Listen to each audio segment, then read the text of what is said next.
My son has a terrible disability and I hate that my life is like this. This story comes from Roos85. Before this video starts, if you enjoy my content and want to see more, please feel free to like this video and subscribe. I love my son. This isn't a wish he was never born rant. I love my child unconditionally. I just hate that this is my life.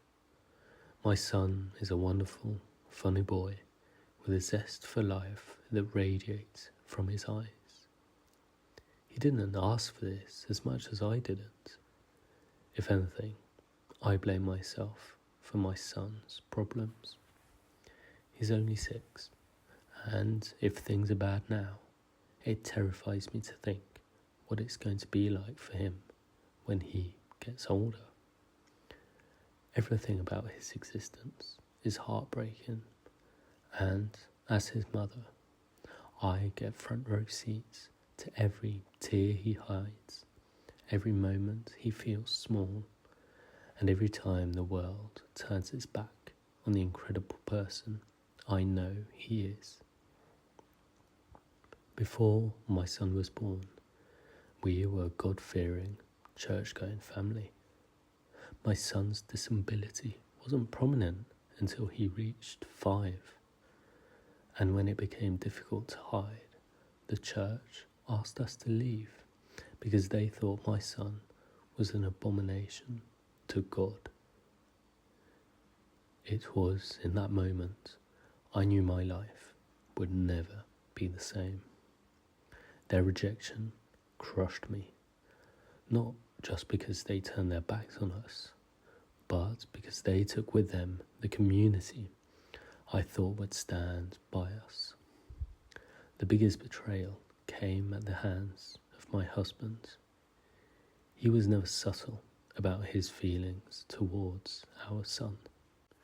It wasn't so much what he said, but how he acted.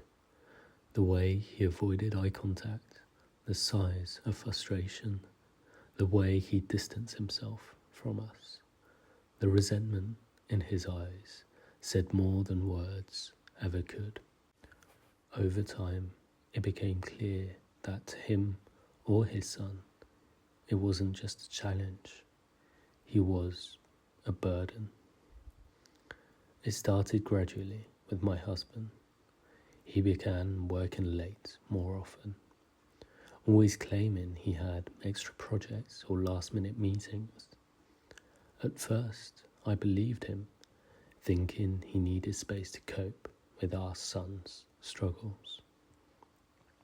But the late nights turned into entire weekends away. I'd find myself putting our son to bed alone, wondering where he really was.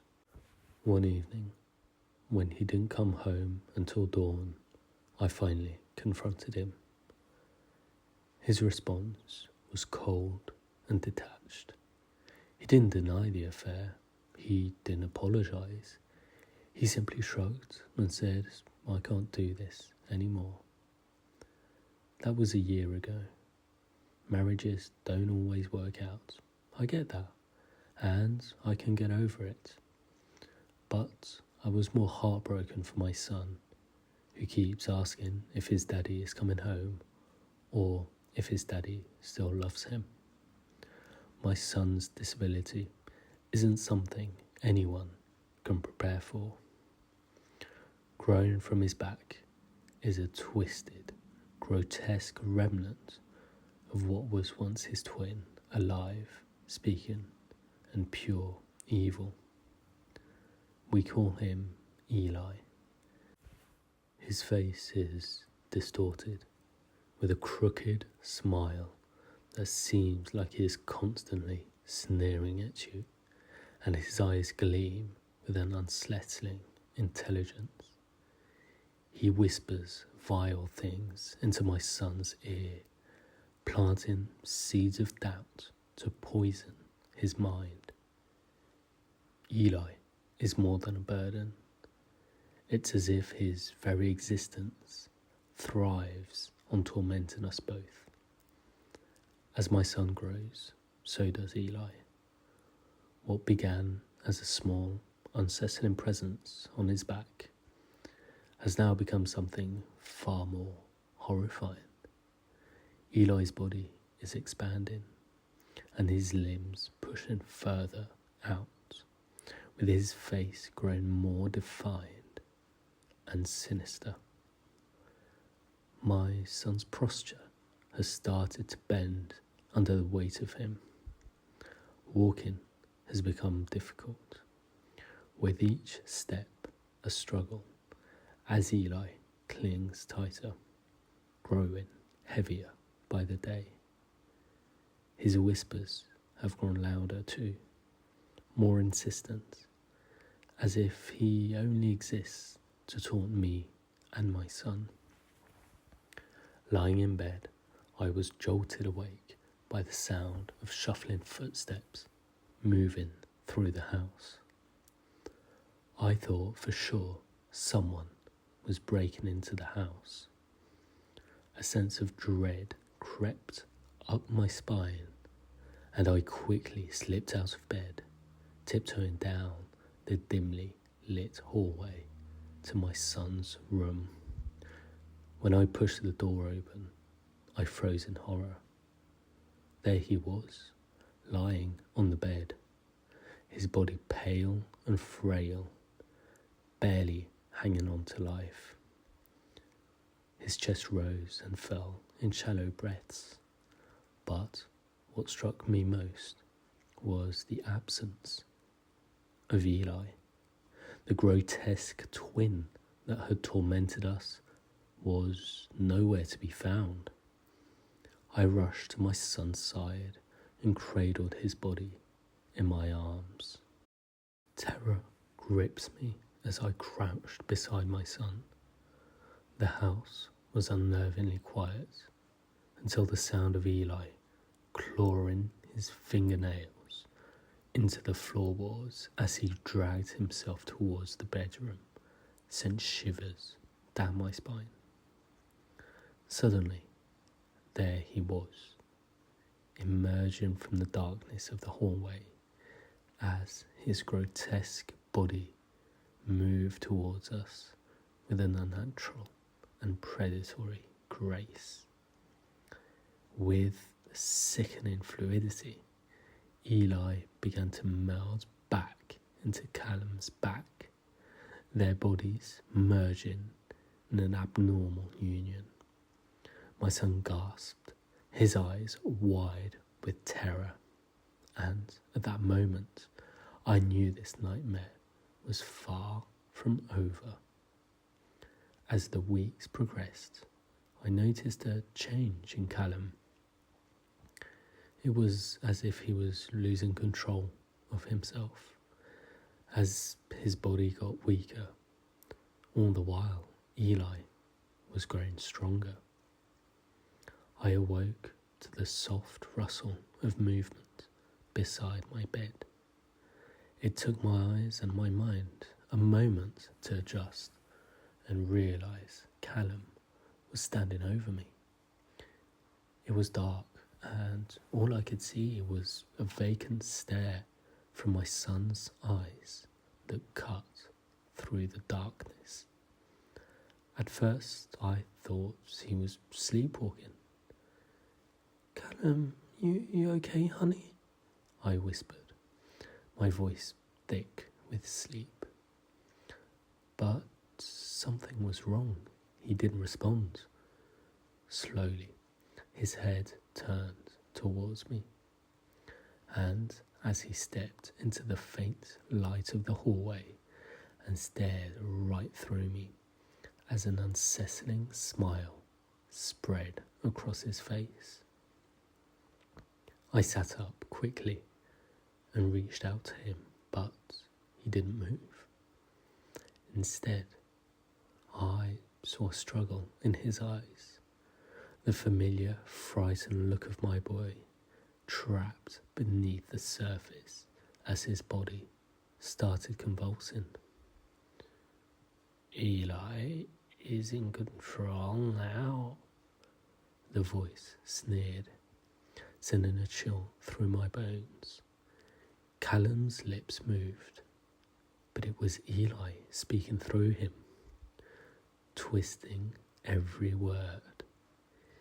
He's getting weaker, and I'm getting stronger. My son stood just inches from me, but he was no longer himself. I tried to hold him tight as he continued to convulse, as Eli's cruel laughter echoed through the house.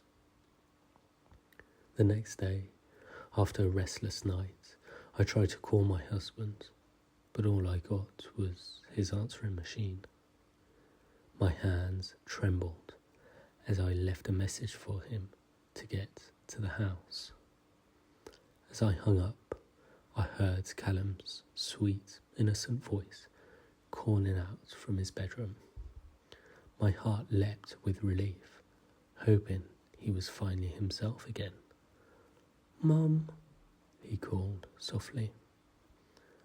I rushed upstairs, my chest tightening with a strange mix of hope and dread. But when I opened the door, my son wasn't there.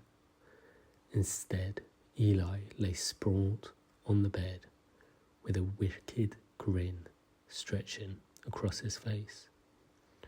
"Mum," he repeated in Callum's voice, the tone so pure, so familiar, that it made my blood run cold. My legs turned to jelly as I backed away, horrified by the twisted sight of Eli mimicking my son. His eyes gleamed with malice as he spoke again. "What's wrong, Mum?" My breath hitched as I stood frozen, staring at Eli on the bed as he laid there, grinning at me. But then, from underneath the bed, I heard a soft shuffling. My stomach dropped. Slowly, Callum crawled out, his body moving unnaturally, just like Eli's had before. His limbs bent at impossible angles, dragging himself closer as he dug his fingers into the hardwood floor. I stumbled back as a cold sweat trickled down my back. When my husband finally burst through the door, his face was pale and gaunt, as if he hadn't slept in days. A look of guilt beamed from his eyes as he looked at Eli, sprawled on the bed, grinning wickedly, while Callum writhed on the floor, convulsing in agony. I rushed to comfort our son, my hands shaking as I tried to soothe him. "Eli, stop this!" I shouted, desperate to regain control of the nightmare that had consumed our lives. This is all my fault," my husband murmured. "It's all my fault that Callum is like this." His gaze dropped to the floor as he clenched his fists. "He's like this because of me, because of my genes. That scar on my stomach wasn't from an accident. It's a reminder of what Callum is going through. I had a twin brother too. He was part of me the same way Eli is a part of Callum." My stomach dropped as the realization sank in. "But what happened to him?" My husband took a deep breath, glancing back at Eli on the bed. "He's alive, and he's locked in my parents' basement." My heart sank further as I grasped his words. You can't be serious." "I think it's time Eli meets his uncle."